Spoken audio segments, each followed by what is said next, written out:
It's been a lovely journey, I must admit. I mean, coming down here, it's a packed train, loads and loads and loads of people coming here for a holiday destination on Friday, and I'm very glad I did come. And it hasn't been what? Last time I was down here was 12 years ago, the time before that was 10 years ago. This journey was quite interesting. I managed to get involved with a lot of the locals. And being of a different color, I've got to say one thing. Black people don't come down. This is totally racist. They don't like niggers. I'm telling you that for a start. Barring that, if you do decide to come, it is a challenge. I mean, my first opposition was when I went to a pub to have dinner. And I purposely went up to the bar by myself. And I stood there for 1 minute, and 1 to 2 minutes, 3 minutes. And it was very extraordinary because although they were serving other people, at one stage they walked up to me and I thought, oh, here they go, they recognized me. And the lady looked at her watch and walked away again. And I realized for one sad moment that they weren't going to serve me because I was black. And I thought, how extraordinary. Totally ignored me. And of course, I moved on. Didn't get served.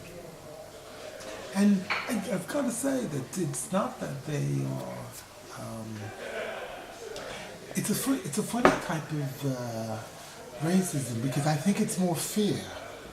I've seen it in my time. I'm old enough to realize that. But I think in this case, a lot of people are just feared from what they probably read on the news and what they hear. And I think it's funny. And anybody who wants a challenge, I think Cornwall is definitely a place to come. It's so funny. God, they don't like blacks down there, boy. Come on, Winston. And I met one other lovely little person. Come here, Winston. Winston, come over here. Come here. Come over here, Winston. Winston, come here. No, he's going to be over there.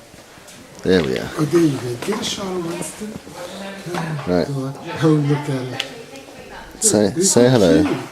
Say hello. Oh, look at him looking at me. You're really cute, Winston. Has having Winston with you enhanced your holiday? It has.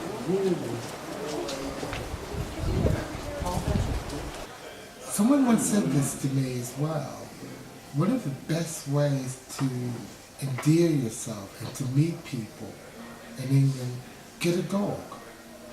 And it's always been a hidden joke because most people think they go to a club, go to a museum, go to a group party, but really the best way is to get a dog because I found even with Winston, some of it was a little bit easier, especially I went into a pub with a bunch of rednecks. And this was a rough Cornish pub, and they were all thick. And I walked in because Winston just happened to walk into the pub and started walking in between their legs and stuff like that and making friends. And I walked in, and the minute they saw me, they all turned around, and I thought, oh, Winston. And of course they said, oh, this is your dog. This is a pub dog. Oh, yeah, I like this dog. And it quite endeared me. It made a connection. And so having a dog is a very good thing.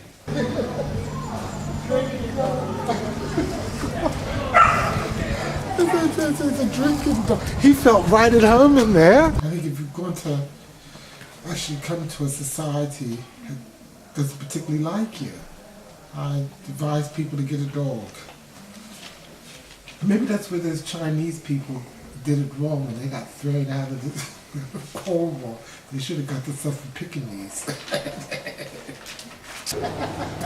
Thank you very much. Yeah.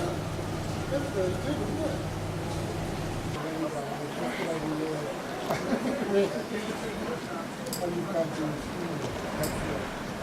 Invariably, I'm being an outsider. Invariably, not only am I aware of languages, but I'm also aware of accents. And I think predominantly in Cornwall. It's a very rough, working class accent. And I think very rarely do you hear middle class accents in Cornwall. When you do, your ears click, because essentially it's a very working class, rough accent. And I noted also that there's a lot of people from the East End down here. There's a lot of East London accents, East London and South London. I find when I'm in the countryside, in Cambridge, Sussex, Wiltshire, I hear a lot of middle class and upper middle class accents. Very rarely do you hear what I See, a place like this hotel, you'd think would attract a middle class clientele. It's not. But it's not here at all, is No, it? it's working class.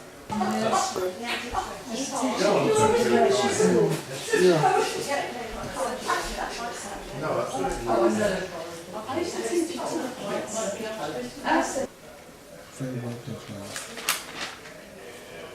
I don't know. I'm only speaking this area.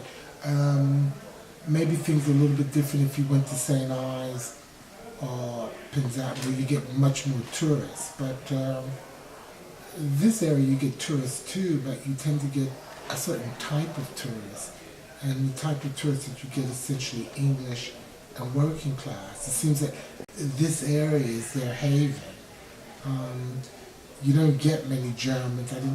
I did pick up some French, but no Germans. No foreigners. It was really London, a lot of London. In fact, I remember us, we had a conversation, David and myself, with this lady who was explaining a house that had been renovated. And this house had been, used to be an old stable or vineyard, I forget what she said, but it was certainly an industrial building, and it was converted into 3 houses. And she kind of gave us the whole story. She said that the guy must have run out of money because there was still some things available. She gave us an idea of the town, what it was like. And she was a London accent. And when David asked her if she lived here, which was pretty obvious to me that she didn't, not on a permanent basis, she said, no, we rented this cottage for the summer, and the whole family's down here. But I've been coming to this area, she said, since I was a child, almost for 30 years. And she said, oh, here's my father, who was an elderly man of about 70. So I think it attracts a lot of the English working class. Because the fog is getting thick, David. It's actually coming up towards the window.